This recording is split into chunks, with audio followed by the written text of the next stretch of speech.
who owns the moon?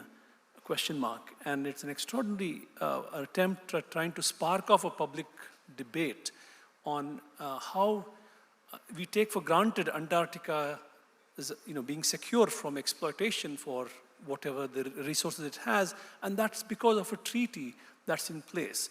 And we're less, he's asking us to be similarly careful about the moon as well.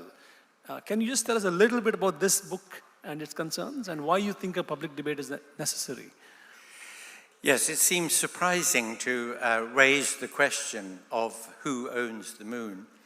But if you consider that over the last 2, even 3 decades, hundreds of billions of dollars have been invested in a return to the moon, because there are resources on the moon which both national governments and large private industry is very, very eager to get their hands on.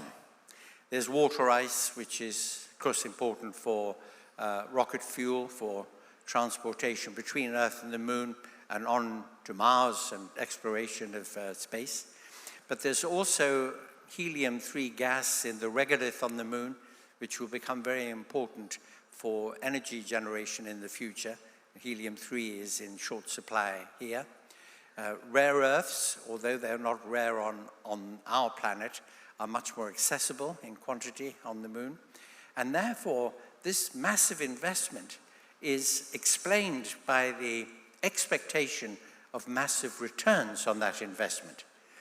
These hundreds of billions of dollars that have been invested expect thousands of billions of dollars of profit for the people who will get to the moon, begin mining on the moon, establish bases on the moon. Lunar orbital stations, 2 are currently planned, one by the NASA consortium, the Artemis consortium, one by China. And so we see the expansion of humanity into space, driven by commercial and profit motives. And my anxiety is that without a proper framework for this, competition in space will result in conflict in space, and conflict won't stay in space. It'll come back to affect us here on Earth, of course.